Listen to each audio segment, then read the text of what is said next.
Jamaah yang dimuliakan Allah, karena kita berada di bulan Desember yang mana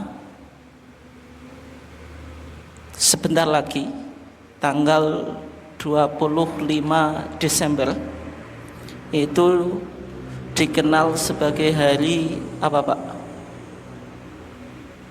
Natalan atau Merry Christmas,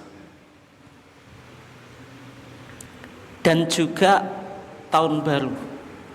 Terlebih sekarang juga musim politik Pak, sehingga sesuatu yang sederhana itu bisa menjadi besar gitu. Karena apa? Musim politik gitu, sehingga tensi ketegangan itu semakin apa? Tinggi gitu. Oleh sebab itu, dalam kajian kita pada kesempatan ini, kita akan mencoba mengkaji tentang prinsip moderasi beragama yang ada di dalam Muhammadiyah, dan nanti kita hubungkan dengan fatwa-fatwa tarjih seputar perayaan Natal.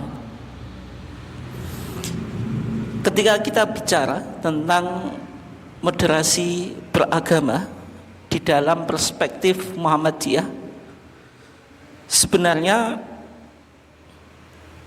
di Muhammadiyah itu sudah dikembangkan prinsip moderasi beragama.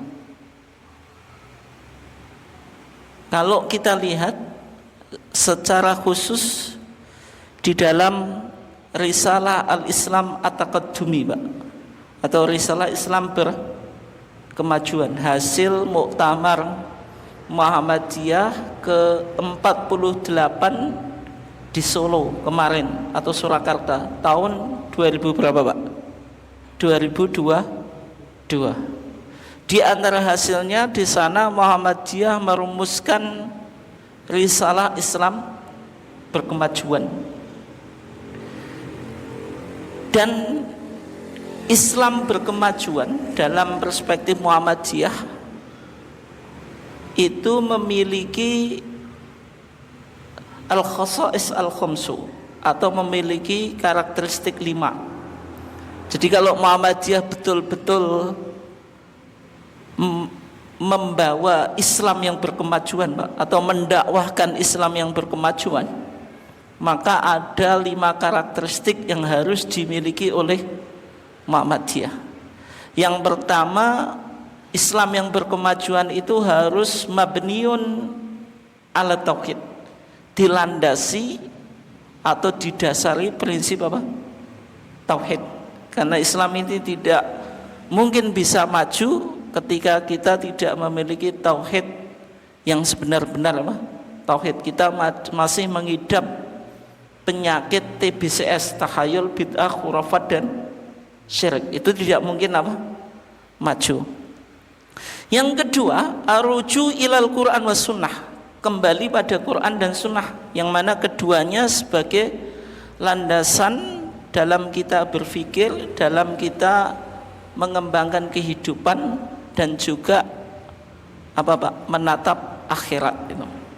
Yang ketiga, Islam yang berkemajuan itu karakteristiknya ihya'ul ijtihad wa tajdid, menghidupkan ijtihad dan tajdid, sehingga di Muhammadiyah tidak pernah apa? Menutup pintu ijtihad. Pintu ijtihad itu selalu terbuka, karena tanpa ada ijtihad kita tidak bisa merespon apa Pak? Perkembangan zaman. Islam tidak bisa sholihun likulli zamanin wa makan. Islam selalu relevan dalam setiap waktu dan tempat. Ya, sehingga supaya Islam ini, ajaran Islam itu bisa merespon persoalan kehidupan dan selalu relevan dengan zaman, harus mengembangkan apa? Prinsip ijtihad. Kemudian yang keempat, ini yang berkaitan dengan topik kita. Muhammadiyah juga mengembangkan wasatiyah atau tanmiyah al-wasatiyah, mengembangkan sikap moderasi dalam beragama. Meskipun Muhammadiyah berpandangan Pak, bahwasanya agama yang benar itu ya hanya agama Islam. Kalau kita lihat di kitab Masail Al-Khams Pak, kitab masalah 5, di antaranya bicara tentang apa? Mahuwaddin, apa itu agama. Di sana kan rumusannya 2 Pak. Yang pertama ad-din secara umum, yang kedua ad-din al-islami secara apa? Khusus. Ketika Muhammadiyah bicara tentang agama secara umum, itu artinya agama yang dibawa oleh Nabi dari Nabi Adam, atau semua Nabi dari Nabi Adam sampai Nabi apa? Muhammad. Semuanya apa? Islam. Sehingga dalam pandangan Muhammadiyah, Nabi Isa atau Yesus Kristus itu tidak pernah mengajarkan ajaran agama apa Pak? Kristen. Agamanya ya Islam. Nabi Musa itu juga tidak mengajarkan agama apa? Yahudi. Agamanya juga Islam itu. Sehingga dalam pandangan Muhammadiyah, agama seluruh para nabi dari Nabi Adam sampai Nabi Muhammad ya Islam. Itu Islam yang bermakna apa? Umum. Wong Nabi Ibrahim saja bilang apa Pak? Dalam doa iftitah itu, wa ana awwalul muslimin. Dan saya orang yang pertama kali menjadi orang Muslim Pak. Menunjukkan seluruh ajarannya Nabi itu ajaran Islam. Islam bermakna apa? Al-istislam, yaitu penyerahan diri secara totalitas kepada Allah itu. Tetapi Pak, meskipun demikian, Muhammadiyah tetap memiliki apa? Toleransi dalam beragama. Tapi keyakinan kita harus yakin bahwasanya Islam itu agama yang diterima oleh Allah, karena Muhammadiyah tidak pernah mengembangkan ajaran pluralisme apa? Agama, bahwasanya semua agama itu sama, dipahami. Agama itu kalau dulu Cak Nur itu Pak, diibaratkan sebagai roda gitu. Roda itu kan porosnya satu, berarti semua agama menuju pada satu Tuhan, sehingga semua agama apa? Benar. Bukan semacam itu dalam pandangan Muhammadiyah. Artinya kita meyakini agama Islam itu agama yang benar, tapi dalam konteks keduniaan kita harus mengembangkan apa? Moderasi beragama. Di antara prinsipnya yang penting apa Pak? Tasamuh, yaitu toleransi. Yang kelima, tahqiqu ar-rahmah lil alamin, mewujudkan atau merealisasikan rahmat bagi seluruh alam. Kalau kita lihat di sini Pak, ketika Muhammadiyah bicara tentang risalah Islam berkemajuan, di antara prinsipnya apa? Wasutiyah, yaitu moderasi. Moderasi itu maksudnya apa? Tidak ekstrim kanan atau ekstrim kiri, sehingga Muhammadiyah menolak ekstremisme, baik yang sifatnya itu hulu Pak. Hulu itu terlalu ke kanan. Kalau tafrid itu terlalu ke kiri. Jenengan terlalu ke kanan juga enggak baik, terlalu ke kiri juga enggak baik. Artinya kita harus berada di tengah-tengah gitu. Nah, sehingga Islam yang menjaga prinsip moderasi Pak, itu sifatnya tawazun. Tawazun itu apa? Seimbang atau berada di tengah-tengah. Nah, ini beberapa hal yang berkaitan dengan wasatiyah yang bisa kita realisasikan dalam sosial Pak. Misalnya tegas dalam pendirian, luas dalam wawasan, dan luas dalam sikap Pak. Ini kalau kita bahas cukup dalam Pak. Tegas dalam pendirian artinya punya prinsip. Luas dalam wawasan artinya bukan sebagaimana kata dalam tempurung. Ilmunya sempit Pak. Ketika orang ilmunya sempit itu apa Pak? Mudah memvonis atau menyalahkan orang lain. Sehingga kalau orang memiliki prinsip dan memiliki keluasan wawasan, yang terjadi apa Pak? Akan luwes dalam bersikap itu. Kenapa? Karena wawasannya apa? Luas. Tapi bukan artinya apa Pak? Kadang-kadang terjadi apa Pak? Perselisihan di masyarakat, tapi di antara perselisihan itu tidak punya dasar Pak. Bukan artinya semacam itu ya. Karena orang semakin banyak mengetahui pandangan, semakin apa? Lebih terbuka atau memiliki prinsip luwes dalam bersikap gitu. Dan dari sini Pak, sebenarnya Muhammadiyah juga mengembangkan prinsip moderasi dalam beragama.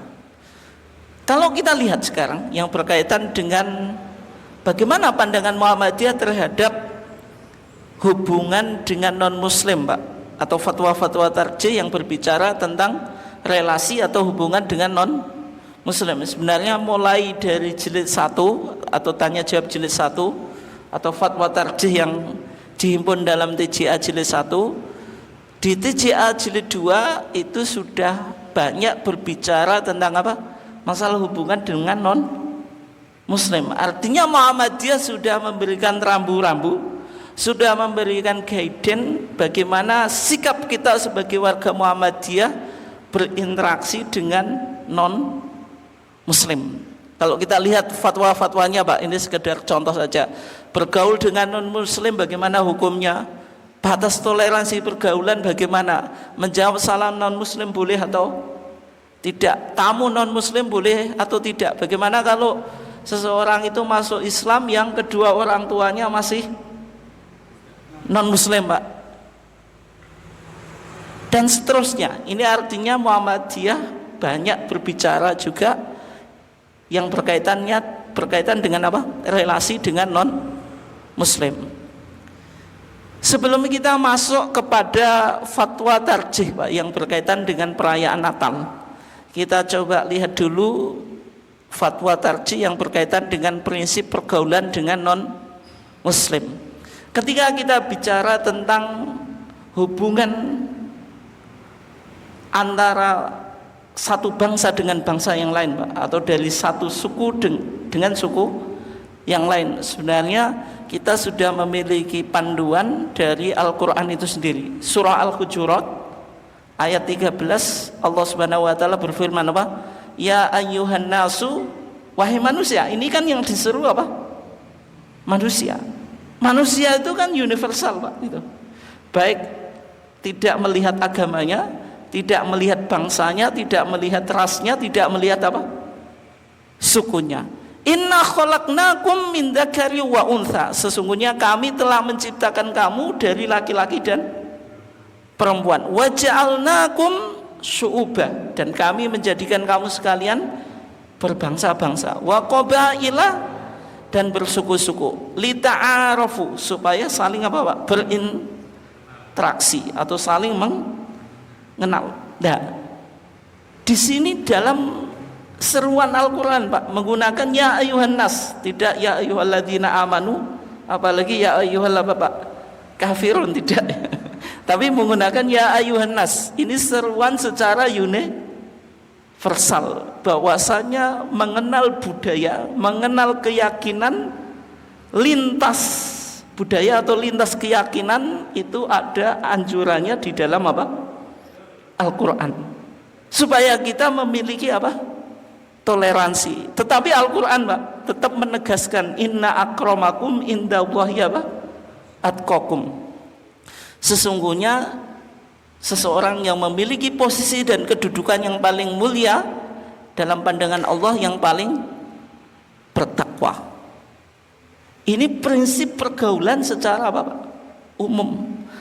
Sehingga Al-Quran itu tidak hanya bicara tentang keimanan dalam agama Islam saja Pak, tapi juga berbicara tentang ahlul kitab itu, supaya umat Islam itu memiliki cakrawala yang luas itu.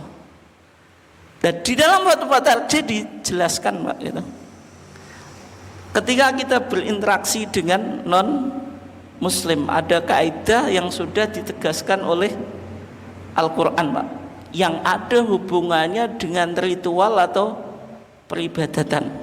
yaitu apa? Lakum dinukum waliyadin. Itu bacanya waliyadin ya, bukan walyadin. Kalau dulu orang bacanya lakum dinukum waliyadin, waliyadin. Artinya kalau konteksnya akidah itu apa Pak? Ada prinsip yang harus kita jaga gitu. Kalau interaksi sosial boleh, tapi kalau sudah berkaitan dengan akidah, dengan ibadah, maka tidak boleh kita mencampur akidah kita atau ritual ibadah kita dengan keyakinan atau peribadatan agama lain. Nah, bagaimana kalau misalnya terjadi dialog atau diskusi Pak, lintas agama? Boleh atau enggak? Karena orang berinteraksi itu kan terkadang-kadang berakhir dengan apa Pak? Perdebatan karena memiliki pandangan yang berbeda gitu. Nah, di sini Al-Qur'an juga memberikan guidance Pak, petunjuk. Dikatakan apa? Wala tujadilu ahlal kitabi illa billati apa? Hiya ahsan. Janganlah engkau berdebat dengan ahlul kitab illa billati hiya ahsan, kecuali dengan metode yang terbaik. Meskipun ahlul kitab memiliki keyakinan yang berbeda dengan kita Pak, ketika terjadi perdebatan, Al-Quran menegaskan apa? Metode debatnya harus ilmiah, harus apa Pak? Tidak saling menyakiti, tapi mencari apa? Kebenaran ini. Illal ladzina dzalamu minhum, tapi tetap dikecualikan apa? Kecuali kalau ada ahlul kitab yang melakukan apa? Kezaliman. Artinya Al-Quran itu bicara Pak, debat saja Pak diatur. Lah, di masyarakat Pak, apalagi momen politik ini kadang debat itu tidak pakai apa Pak? Etika atau adab kan? Yang penting apa Pak? Yang penting pilihan saya menang Pak itu. Enggak peduli menyakiti orang lain, padahal yang disakiti juga orang Islam Pak itu. Al-Quran saja mengajarkan debat dengan ahlul kitab yang beda keyakinan itu juga harus menggunakan cara yang baik gitu loh. Ini. Nah, sehingga prinsip-prinsip pergaulan dengan non muslim kalau kita simpulkan Pak, itu harus saling menghormati dan penuh pengertian, toleransi dan tidak mengintervensi dalam keyakinan dan ritual keagamaan. Dalam situasi tertentu boleh melakukan apa?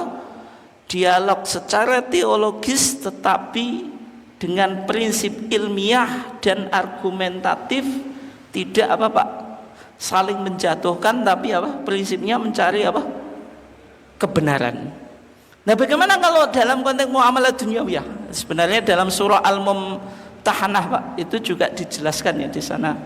Kalau kita boleh melakukan interaksi sosial dengan non muslim ya. La yanhaakumullahu 'anil ladzina lam yuqatilukum fid dini wa lam yukhrijukum min diyarikum an tabarruhum wa tuqsitu apa?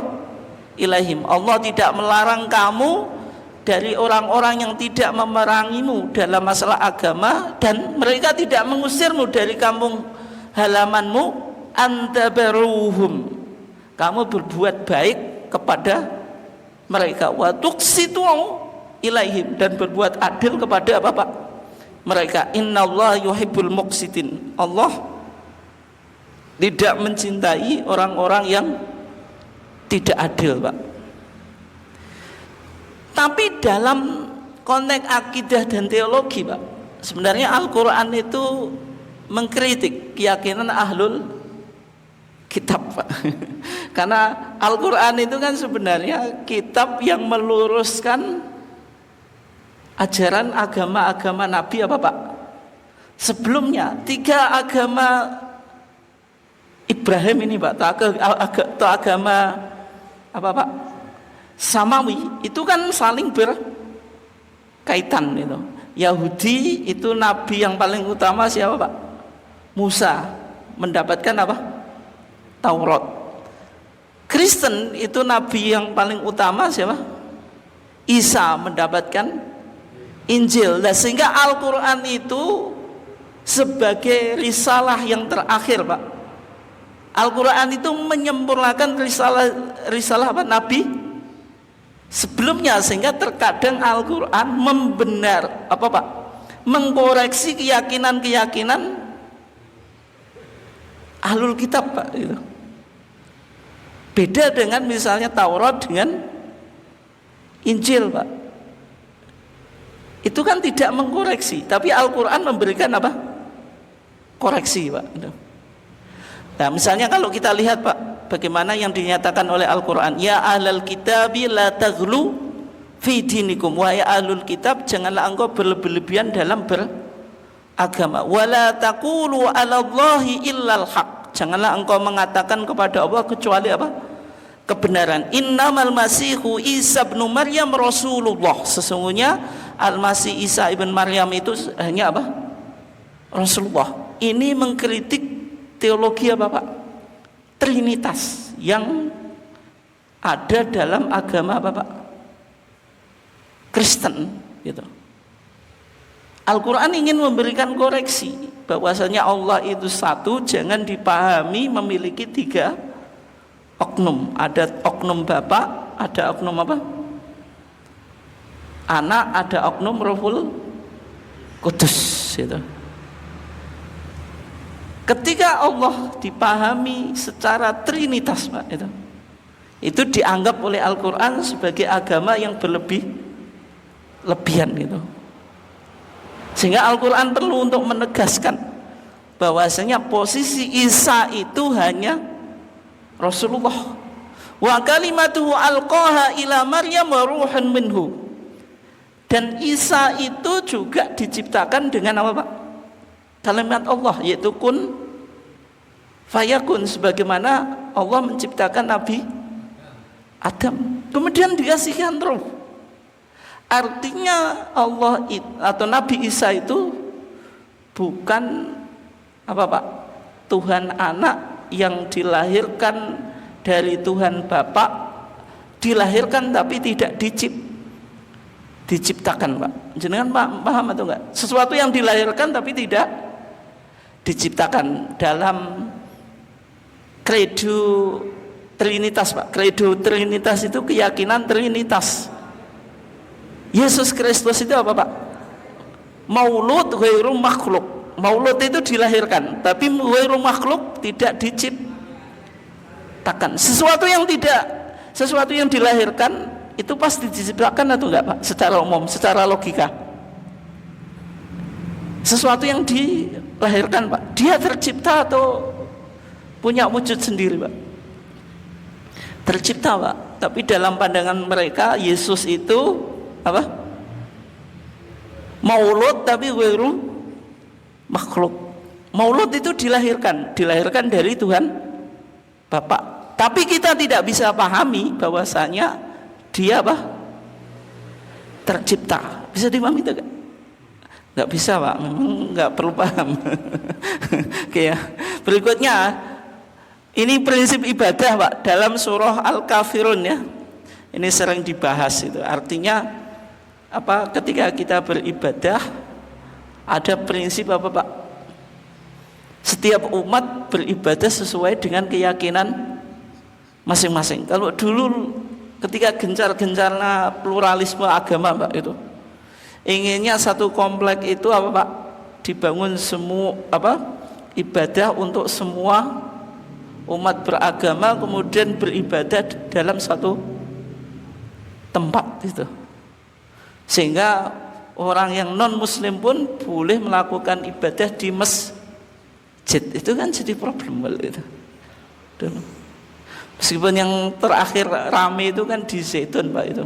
Salah satu pendeta waktu sholat Id berada di masjid, Pak, ini. Dia nggak ikut sholat tapi berdoa sesuai dengan keyakinannya. Apakah itu yang disebut toleransi, kan? Itu. Dan itu. Nah, kemudian kalau kita lihat dalam fatwa tarjih, Pak, yang berkaitan dengan hukum mengucapkan selamat hari Natal, ini boleh atau enggak? Gitu. Nanti sebentar lagi, apalagi momen politik, Pak, itu. Untuk menarik suara, ya mudah untuk mengucapkan selamat hari Natal itu. Boleh atau tidak gitu. Nah di sini fatwa tarjih kalau kita lihat Pak, sebenarnya hanya menukil fatwa yang sudah pernah dirumuskan oleh MUI, Majelis Ulama Indonesia Pak, supaya fatwanya memiliki kekuatan secara apa Pak? Secara universal. Kalau hasil dari fatwa tarjih sendiri Pak, kan hanya lingkup Muhammadiyah. Tapi kalau MUI, fatwanya digodok oleh semua Bapak ormas dan tokoh Muhammadiyah Pak. Siapa? Hamka ketika dulu disuruh mencabut fatwa yang berkaitan dengan apa Pak, ucapan selamat Natal, Hamka itu kan memilih untuk apa? Mundur dari ketua MUI itu. Nah, di sini Pak, kalau kita lihat fatwa MUI yang berkaitan dengan ucapan selamat hari Natal ya. Yang pertama, ada beberapa pertimbangan Pak sebelum memberikan fatwa. Yang pertama, bagi umat Islam diperbolehkan untuk kerjasama dan bergaul dengan umat-umat agama lain. Ini konteksnya apa? Keduniaan, sebagaimana dalam surah Al-Hujurat tadi Pak. Mau dagang dengan non-muslim, mau bisnis dengan non-muslim, mau berteman dengan non-muslim, tidak ada masalah. Ada masalah atau enggak Pak? Enggak ada gitu. Boleh-boleh saja gitu. Yang kedua, bahwa umat Islam tidak boleh mempercampur adukan antara agama dengan akidah dan peribadatan agama lain. Dasarnya apa Pak? Surah Al-Kafirun lagi. Al-Kafirun tadi Pak. Artinya kalau akidah kita tidak boleh kita campurkan dengan akidah non-muslim. Saya bertauhid dan bertrinitas Pak. Boleh atau enggak? Enggak boleh. Artinya kalau bertauhid ya bertauhid saja gitu. Kalau memiliki keyakinan trinitas ya trinitas saja, enggak boleh dicampur. Atau mungkin ada seorang sebagai bentuk toleransi, kalau sholat Jumat saya pergi ke masjid, tapi kalau hari Minggu saya ikut kebaktian di gereja. Sebagai bentuk apa? Toleransi. Kan tidak semacam itu. Artinya kalau kita toleransi, kita umat Islam ya menjalankan sholat Jumat ya di masjid, tapi ketika hari Minggu kita tidak mengganggu tetangga atau teman kita atau saudara kita yang beragama Kristen untuk menjalankan apa? Ibadahnya sesuai dengan keyakinan. Itu bentuk toleransi. Bukan toleransinya dengan misalnya kalau hari Minggu saya ikut ke gereja, saya ingin menjaga gitu, jaga gereja. Bukan semacam itu ya. Oke. Yang ketiga, bahwa umat Islam harus mengakui kenabian dan kerasulan Isa al-Masih bin Maryam. Kenapa kok ini perlu ditegaskan Pak? Karena perbedaan kita dengan Kristen kan di sini Pak. Isa ibn Maryam dalam pandangan Kristen disebut apa? Yesus Kristus. Itu dia nabi atau anak Tuhan Pak? Anak Tuhan Pak. Anak Tuhan. Artinya tadi Yesus itu dilahirkan dari Tuhan Bapa. Dia dilahirkan tapi tidak diciptakan. Karena manusia ini mewarisi dosa apa Pak? Warisan. Sebab ulah siapa? Adam, Nabi Adam ketika diturunkan ke dunia. Maka dosanya manusia ini tidak bisa ditebus kecuali apa Pak? Kecuali beriman kepada juru selamat. Sebagai bentuk kasih sayang Allah atau kecintaan Allah kepada apa Pak? Hambanya, Allah menurunkan anaknya ke dunia kemudian menjadi manusia biasa, itulah Yesus Kristus. Dan supaya dosanya ditebus harus percaya pada juru selamat. Dalam keyakinan mereka semacam itu Pak. Tapi dalam pandangan Islam, Isa itu kan apa Pak tadi? Rasulullah wa kalimatuhu alqaha ila Maryama wa ruhun minhu. Berarti Isa itu ya Rasulullah. Kalau Rasul dalam pandangan Islam manusia atau enggak? Atau anak Tuhan? Manusia biasa atau anak Tuhan? Manusia biasa gitu. Artinya Isa itu juga manusia biasa, sehingga makan, minum itu dan seterusnya ya. Artinya tidak memiliki sifat apa? Ketuhanan. Dia bukan apa Pak?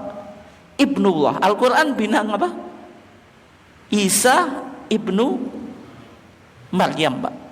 Kenapa kok Maryam, Pak? Namanya nasab itu disandarkan pada bapak. Tapi dalam kasus Isa, kenapa Al-Qur'an bilang Isa ibn Maryam, Pak? Kenapa? Karena Maryam tidak punya suami itu. Sehingga Al-Qur'an konsisten, Pak, itu. Isa ya disebut ibnu Maryam karena lahir tanpa bapak gitu. Oke. Tapi kalau di Injil memang muncul istilah Ibnullah, Pak. Cumanya Ibnullah itu artinya anak Allah atau kekasih Allah. Nah, itu perdebatannya di situ ya. Oke. Yang keempat, barang siapa berkeyakinan bahwa Tuhan itu lebih dari satu, Tuhan itu mempunyai anak dan Isa Al-Masih itu anaknya, maka orang itu kafir atau musyrik. Laqad kafarul ladzina qalu innallaha tsalitsu apa?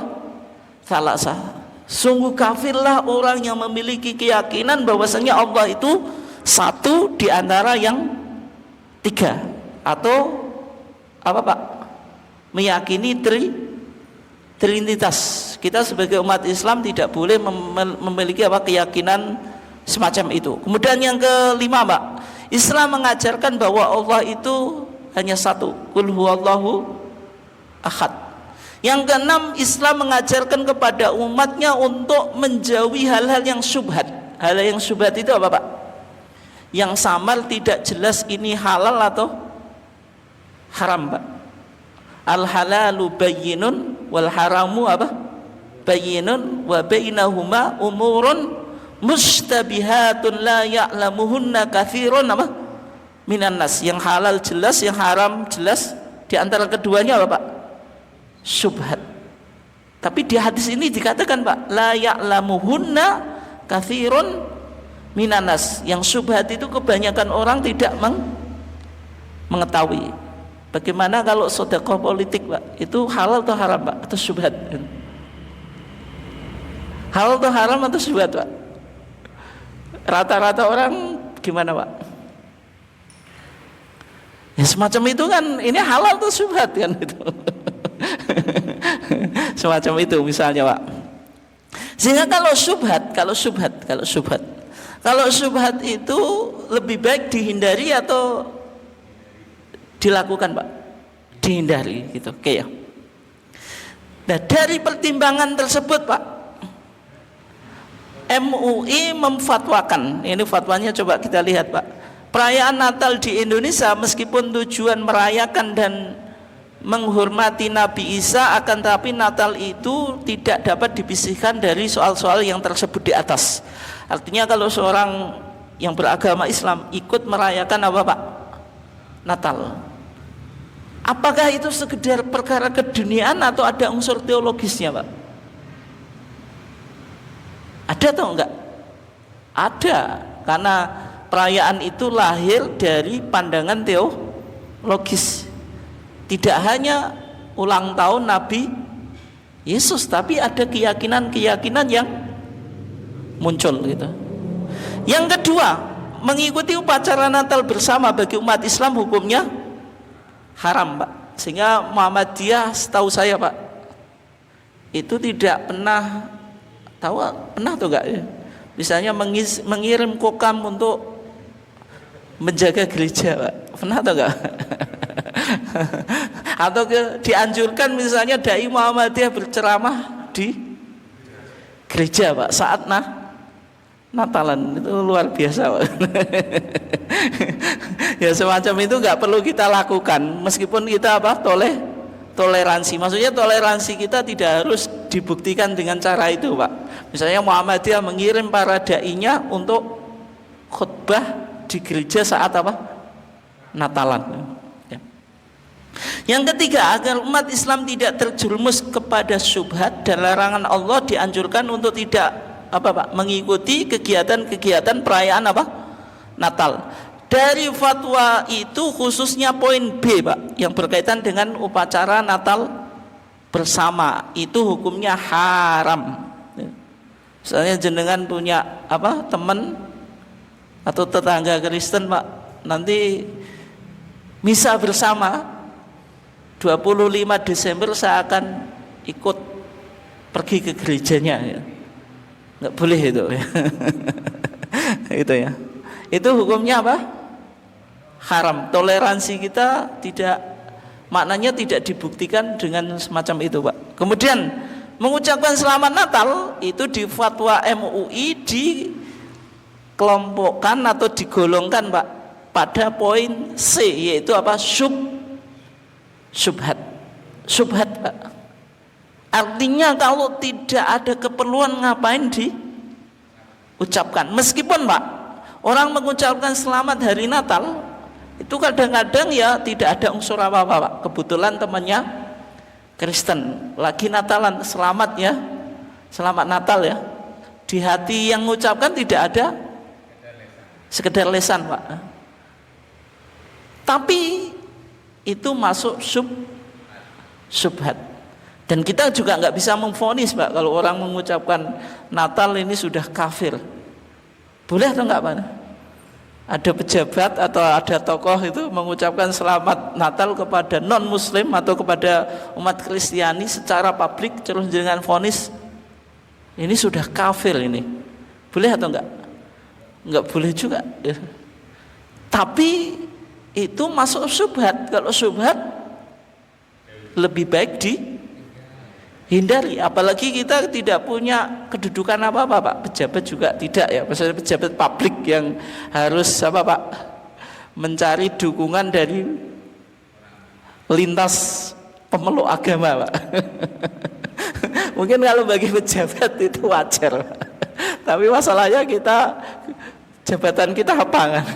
Ngapain kita menyibukkan diri untuk mengucapkan selamat hari Natal? Nanti jenengan tulis ya di WA, status WA-nya atau status Facebooknya gitu, selamat hari Natal gitu. Keuntungan kita apa kan? Lebih baik dihindari karena itu syubhat itu. Mau nyalon DPR juga enggak ada tuh, Pak, ya. Tahun jenengan ada yang ingin nyalon DPR untuk menarik suara dari umat Kristiani, jenengan bikin status Natalan atau bikin spanduk ucapan selamat Natalan kan, itu kayaknya. Itu berkaitan dengan fatwa ucapan selamat hari Natal.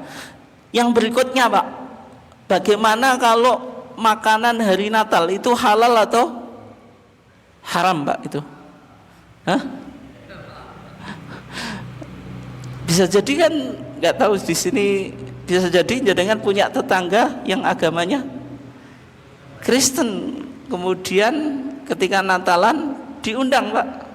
Kalau diundangnya di gereja ikut misa bersama, nggak boleh, Pak, nggak boleh gitu. Ya, kalau jenengan diundang di rumahnya, makanannya halal atau haram, Pak? Lihat dulu, Pak. Kalau makanannya halal ya halal, tapi kalau di situ ada babinya ya tentu haram. Lah kalau diteri, Pak, gimana itu? Diwai-wai, halal atau haram, Pak? Kalau sesuatu yang tidak disembelih halal, Pak. Roti apapun. Kemudian apa lagi? Buah. Sesuatu yang disembelih, nah itu yang perdebatan, Pak. Tapi kalau jenengan lihat beli ayamnya, beli dagingnya di pasar ya halal. Tapi bagaimana kalau sesembelian sendiri, Pak?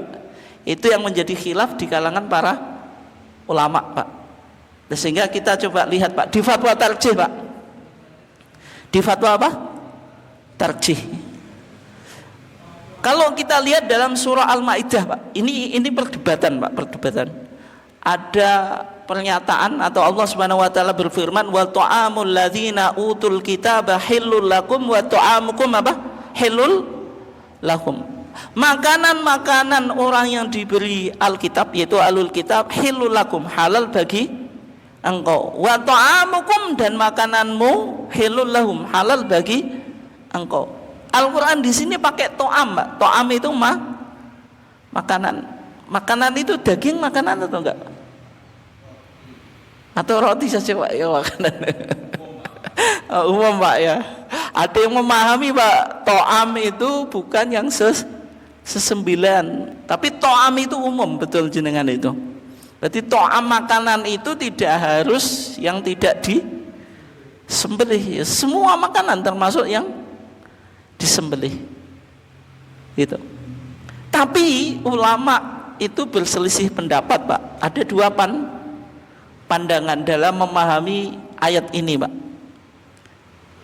Mayoritas ulama Pak itu memahami wa ta'amul ladzina utul kitaba halul lakum, berarti sesembelihan ahlul kitab juga halal Pak. Karena ahlul kitab itu haram dalam agama mereka apa Pak? Memakan atau mengkonsumsi hewan yang harus disembelih Pak, kemudian tidak disembelih. Berarti di ahlul kitab itu memang ada ajaran untuk menyembelih hewan Pak itu. Tapi yang menjadi perdebatan Pak, apakah ahlul kitab di zaman Nabi dengan di zaman sekarang sama atau tidak? Apalagi Al-Qur'an sudah bilang apa? Laqad kafarul ladzina qalu innallaha apa? Salitsu salasah itu. Sungguh kafirlah orang yang memiliki keyakinan apa Pak? Trinitas itu. Nah, ada khilaf di kalangan para ulama Pak. Ada yang membolehkan, ada yang tidak, ada yang mengharamkan Pak. Dengan pandangan apa? Ahlul kitab di zaman Nabi tidak sama dengan ahlul kitab sekarang. Yang kedua Pak, ayat tadi wa ta'amul ladzina utul kitaba halul lakum itu turunnya sebelum turunnya ayat apa Pak? Laqad kafarul ladzina qalu innallaha apa? Salitsu salasah. Ketika mereka belum dikafirkan oleh Al-Qur'an. Dulu boleh, tapi setelah turun ayat itu menjadi tidak boleh. Dari dua pandangan yang berkembang itu Pak, Majelis Tarjih menggunakan metode dalam istinbat hukum Pak yang disebut saddu dzari'ah. Saddu dzari'ah itu apa? Melakukan tindakan preventif Pak. Maksudnya apa? Menghindari lebih baik daripada apa Pak? Lebih baik melakukan atau mengobati. Menjauhi Pak. Itu namanya apa? Saddu dzari'ah itu. Daripada kita terjerumus pada apa? Sesuatu yang syubhat Pak. Ada kaidah apa? Darul mafasid muqaddamun ala jalbil masoleh. Mencegah kerusakan diprioritaskan daripada apa Pak? Mengambil kemaslahatan. Kalau jenengan ikut makan Pak, ada ahlul kitab menyembelih untuk Natalan, ayamnya jenengan makan, itu ada maslahat atau enggak Pak? Ada atau enggak bagi jenengan? Ada. Maslahat apa Pak? Warak itu maslahat. Tapi karena ini tadi Pak, perdebatan lebih baik kita hindari. Dalam pandangan Muhammadiyah semacam itu Pak. Meskipun ini apa terjadi perdebatan di kalangan para ulama. Kalau Muhammadiyah memilih menghindari Pak di fatwa tarjih semacam itu. Oke, berikutnya Pak, yang terakhir ya. 25 Desember itu betul-betul hari kelahiran Yesus Kristus atau enggak Pak? Kontroversi juga Pak. Secara singkat Pak, ini karena waktu kita cukup pendek ya.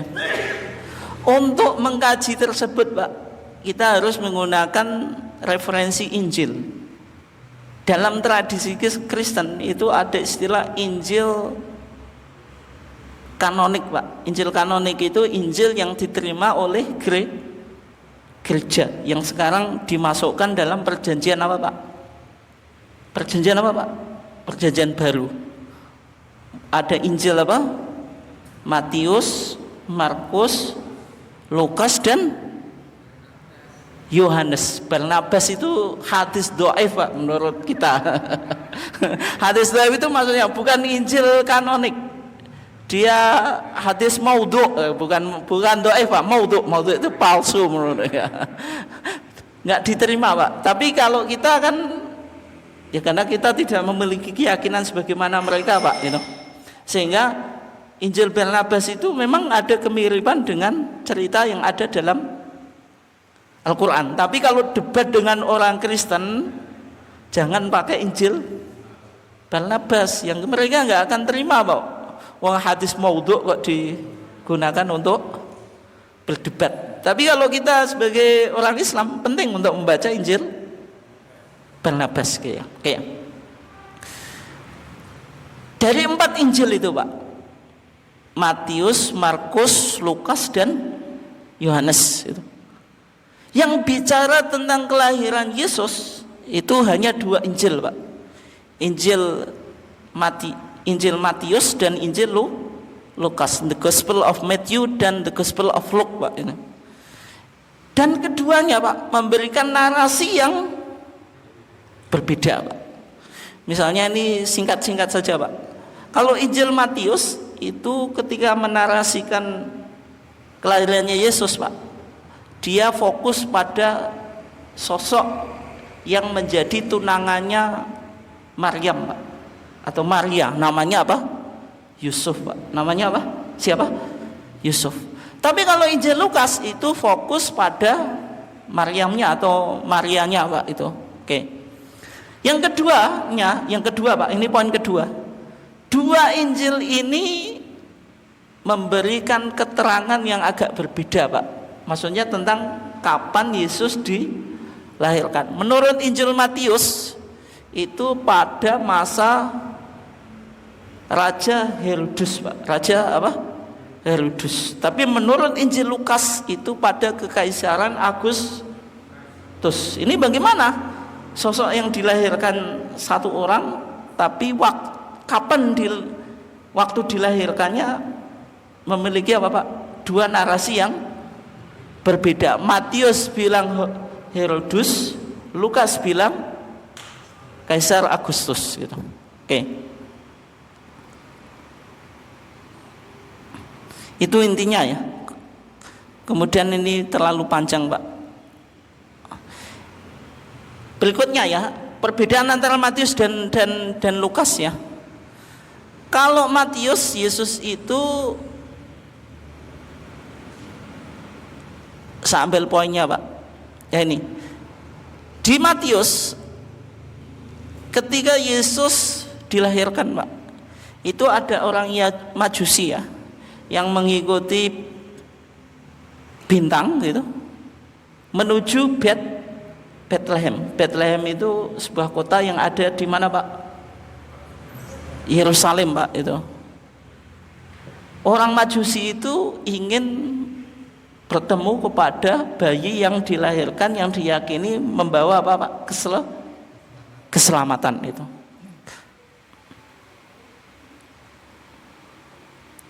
Kemudian di Injil Lukas Pak, di sana diceritakan Pak, ketika Yesus itu dilahirkan Pak, ada perintah Kaisar Agustus Pak, supaya orang Yahudi itu disensus. Sensus itu apa Pak?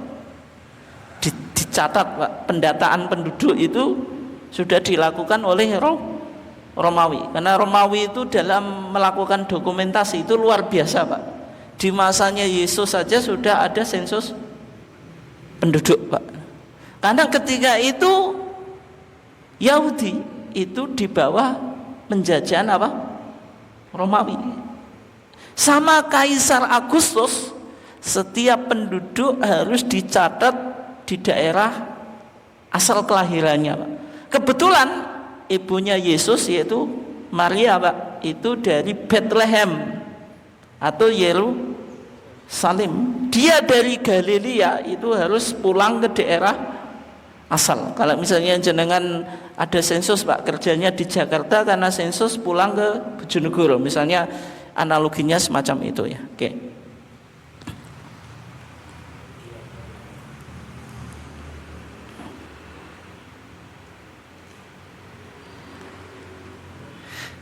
Nah ini sekedar apa Pak? Sekedar pengetahuan saja ya. Ada istilah Injil sinoptik Pak. Injil sinoptik itu apa? Injil yang bisa kita lihat dalam satu apa Pak? Satu tema atau satu topik Pak. 4 Injil itu yang punya cerita yang sama itu 3. Apa? Matius, Markus dan Lukas. Yang Injil Yohanes itu agak berbeda sendiri Pak. Berarti 3 ini kemungkinan ada satu sumber Pak. Sehingga ini yang diistilahkan oleh para biblical scholars ya. Ini nggak usah terlalu dalam. Ada tradisi yang apa Pak? Yang menggabungkan 3 Injil. Disimpulkan Injil yang paling tua itu Injil apa? Markus. Injil apa? Markus Pak gitu. Tapi Injil Markus tidak berbicara tentang kelahiran Yesus Kristus ya. Nah ini contoh saja Pak. Ini kitab Al-Muqaddas yang dipakai di Kristen Arab Pak. Ini bahasanya bahasa Arab. Terjemahnya namanya Terjemah Smith Van Dyck Pak. Ini orang Inggris, tapi dia pandai bahasa Arab. Menerjemahkan Alkitab atau Bible menjadi Alkitab apa? Muqaddas. Ini terjemahan yang paling terkenal di Timur Tengah Pak. Ini bahasanya bahasa Arab. Kalau kita lihat ya di Injil Matius atau Injil Mata itu Matius Pak, bukan mata kita itu, mata. Kita coba lihat ya. Ini di pasal kedua ayat 1 dan seterusnya Pak. Walamma wulida Yasu fi baiti lahmil Yahudiyah. Ini bukan hadis, bukan Al-Qur'an Pak, tapi Injil. Injil bahasa Arab Pak. Walamma wulida Yasu, tatkala Yesus itu dilahirkan Pak. Fi baiti lahmil Yahudiyah, di kota Bethlehem Yudea Pak. Fi ayami Herodes al-Malik, di masa raja apa? Herodes itu. Idza majusun minal masyriq, ketika itu ada orang Majusi. Majusi itu penyembah apa? Api dari timur. Qad ja'u ila Urusalim, mendatangi Yerusalem Pak. Kotanya apa? Kotanya Nabi Daud. Qailin, berkata aina huwal maulud malikul Yahud, di mana anak yang dilahirkan yang akan menjadi rajanya orang Yahudi. Fa innana ra'ina najmahu fil masyriq, sesungguhnya kita melihat bintangnya terbit dari timur. Berarti orang Majusi Pak dengan mengikuti bintang untuk apa? Mencari bayi yang dilahirkan yang akan menjadi sosok Mesias Pak. Mesias itu juru selamat. Dalam keyakinan Yahudi Kristen itu ada apa Pak? Mesias, nanti juru selamat sebelum terjadinya kiamat Pak itu. Wa ataina linasjudalahu, dan kita apa? Mencarinya supaya kita bisa sujud kepadanya Pak. Berarti di sini ketika itu bintang terbit Pak. Bintang apa? Terbit gitu. Kemudian Pak kita lihat di Injil Lukas ya. Injil Luka. Nah, bahasa Inggrisnya The Gospel of Luke Pak. Di pasal kedua ayat 1 itu, wa fitil kal ayam, dalam masa-masa itu Pak, sodaro amrun min Augustus Kaisar, ketika itu ada perintah dari Kaisar Agustus Pak, bi antuk tataba kulul maskunah, setiap penduduk harus disensus atau ditulis ya.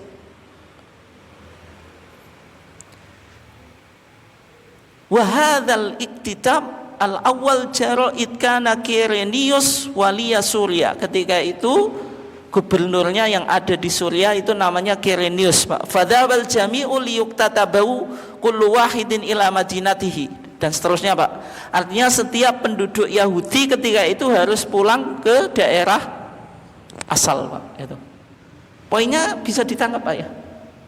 Berarti di sini terjadi apa sensus di masa apa? Kaisar Agustus Pak. Kemudian di Injil Lukas Pak juga mencatat ya. Wa kana fitil kalqurah ru'atun, ketika itu ada pengembala kambing Pak, yahrusuna hirasatal lail ala ra'iyatihim, ketika itu lagi mengembala apa?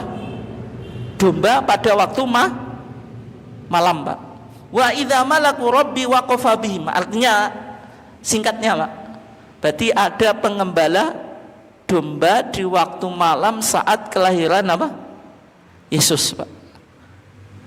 Dari 3 apa Pak? Peristiwa yang terjadi di sini ya.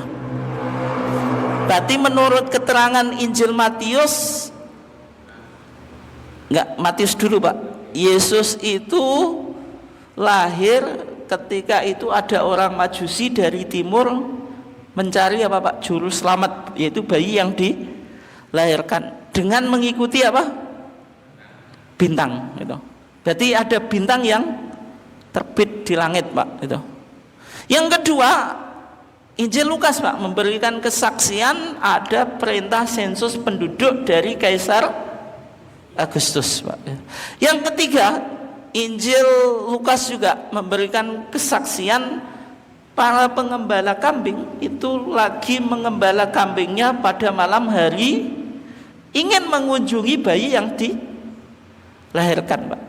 Itu 3 peristiwa itu Pak. Nah sekarang Natalan Pak, itu bulan apa? Desember, tanggal 25. Kalau di Yerusalem Pak, di Yerusalem termasuk di Mesir juga, Desember itu musim panas atau musim dingin Pak? Musim dingin Pak. Musim dingin itu ketika saya di Mesir Pak, itu mulai masuk bulan 11, 12, apalagi sudah pertengahan Pak, itu sudah mulai memuncak. Nanti bulan 1 ini yang memuncak juga Pak. Bulan 2 itu agak reda. Bulan 3 mulai reda Pak, atau mulai selesai ya musim dingin. Di Palestina juga semacam itu. Artinya kalau Natal dipandang apa Pak, diyakini tanggal 25 Desember, itu musim panas atau musim dingin? Musim dingin. Nah kalau musim dingin Pak, dari 3 fakta atau peristiwa yang dijelaskan dalam Injil Matius dan Lukas tadi Pak, ada apa tadi? Bintang. Kalau musim dingin bintang muncul atau enggak Pak? Tidak kelihatan Pak di langit. Yang kedua, ada apa Pak? Sensus. Kira-kira kalau seorang penguasa memberikan kebijakan Pak, itu musim panas atau musim dingin? Musim panas Pak. Kalau musim dingin itu untuk melakukan perjalanan nggak bisa Pak, karena sangat apa? Sangat dingin, bisa berujung kepada kematian. Yang ketiga apa peristiwa tadi? Pengembala mengembalakan kambingnya pada malam hari. Musim dingin mungkin atau enggak Pak? Enggak mungkin Pak. Enggak mungkin pengembala mengembalakan kambingnya di musim dingin, itu enggak mungkin Pak itu. Oke. Berikutnya Pak, bagaimana keterangan Al-Quran ini? Karena antara Injil dengan Quran itu keterangannya berbeda Pak. Kalau Injil itu Yesus dilahirkan di mana Pak? Di mana? Ini penting Pak. Di Bethlehem Pak. Kotanya Nabi Daud atau Raja Daud, King David ya. Oke ya. Al-Quran bilang Maryam itu melahirkan Yesus di mana Pak? Di timur Pak. Makanan syarqiyah, makanan syarqiyah Pak, ke arah timur. Nanti kita lihat ya, Cumannya saya nggak bawa peta Pak, karena ngaji kita nggak ke situ. Tapi enggak, ini ilmu dasar Pak. Berarti dia ke arah apa? Timur. Ke arah apa? Timur.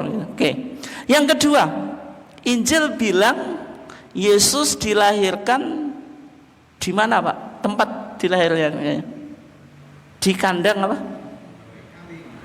Kandang domba Pak. Namanya apa namanya? Palungan ya, tempat makanan hewan, palungan Pak ya, bahasa Indonesianya. Iya betul ya. Kalau bahasa Arabnya itu midwadin Pak, midwadin. Palungan Pak, palungan itu buat makan ternak itu loh Pak, itu kayak. Karena ketika itu kan Yusuf sama Maria sudah tidak dapat penginapan. Tapi Al-Quran bilang Isa ibn Maryam dilahirkan di mana Pak tempatnya? Apa Pak? Di bawah pohon korma dalam surah Al-Maryam Pak. Surah Maryam kok Al-Maryam, surah Maryam. Di sana ketika Maryam kesakitan Pak, ingin melahirkan kan Allah berfirman apa? Wahuzi, disuruh apa? Ngerok kalau bahasa Jawa nih. Ilaiki kepada engkau bijit innakhlati, dengan pelapah kurmanya itu Pak. Tusakit supaya jatuh ya. Alaiki kepada engkau rutoban jania. Rutob atau kurma yang masih basah Pak itu. Masih basah. Berarti di sini mengindikasikan Isa itu lahir di bawah pohon kurma. Yang kedua berarti kurmanya masa berbuah atau enggak Pak?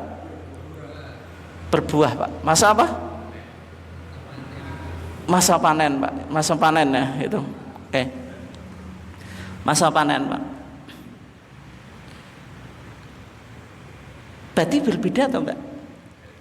Beda gitu. Berbeda Pak gitu. Berbeda. Tetapi terkadang Pak, orang Kristen itu menyoal Al-Quran ya. Menyoal Al-Quran itu nggak percaya pada Quran. Yesus itu dalam keyakinan mereka dilahirkan di mana? Yerusalem. Yerusalem itu punya kurma atau enggak Pak? Penghasil kurma atau enggak?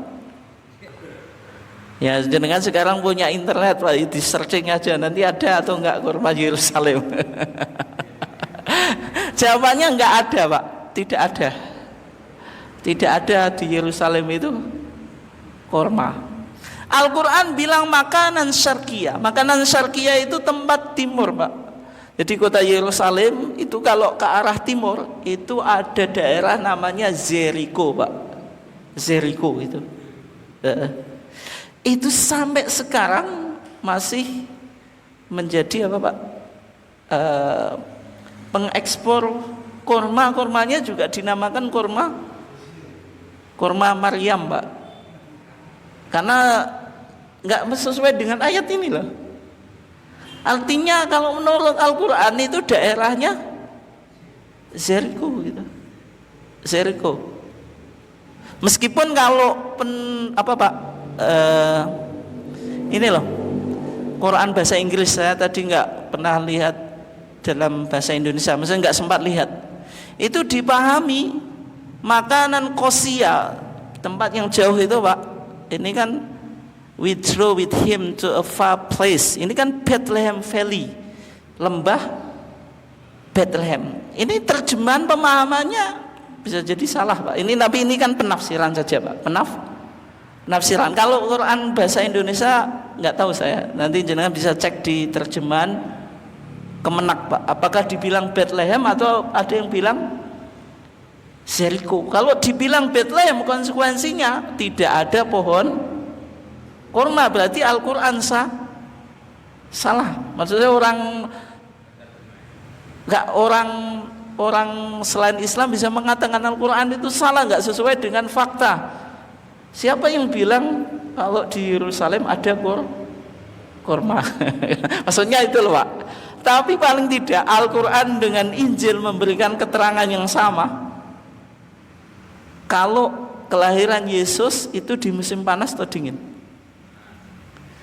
Ketika kurma berbuah Pak, itu musim dingin atau panas? Panas Pak. Berarti ada persaksian yang sama meskipun narasinya berbeda. Bisa dipahami ya? Ini yang terakhir Pak, ada sebuah buku, ini asli tulisan orang Kristen Pak. Dia juga menyatakan bahwasanya Natalan tanggal 25 Desember itu tidak pernah dirayakan di abad pertama, abad kedua dan abad apa Pak? Ketiga Pak. Coba kalau kita lihat, the day of Jesus' birth is unknown. Hari kelahiran Yesus itu unknown, tidak dikenal. We have the date of December 25 or the night of December 24, 25. Kita memiliki tanggal 25 apa? Desember in the church calendar, dalam kalender gereja. But this date was certainly arbitrary. Tapi tanggal ini itu kompromisasi Pak. Coba dia bilang apa? Jesus' birthday was not celebrated until the 4th century. Kelahiran Yesus atau Natalan itu tidak pernah dilahirkan kecuali apa? Di abad 4 Pak. Before that, sebelum itu there was no Christmas. Sebelum itu tidak ada Christmas gitu. Ini orang apa? Kristen. Dan kemungkinan Pak, coba ini, for 300 years, selama 300 tahun, the gospel was proclaimed without this holiday. Apa? Injil itu didakwahkan tanpa Christmas, tanpa apa? Natalan. Kalau sekarang Injil disebarluaskan ya dengan apa Pak? Natalan.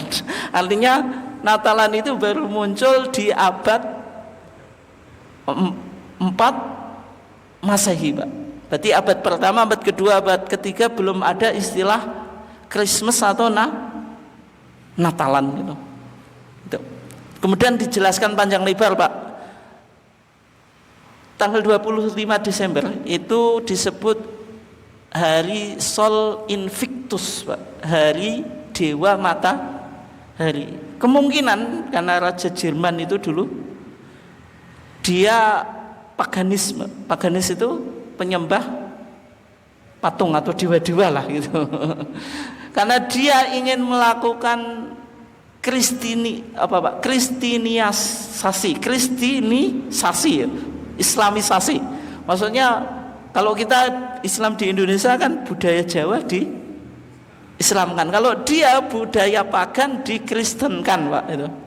Sehingga tanggal 25 Desember itu hari Dewa Matahari, itu dijadikan hari kelahiran Yesus Kristus Pak. Ini yang bilang mereka sendiri Pak, bukan kita.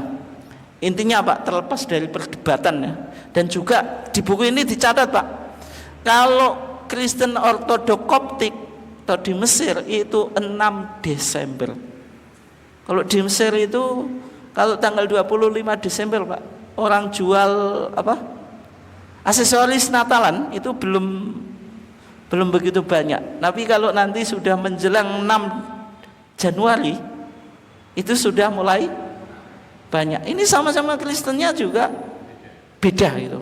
Nah sehingga dari sini Pak,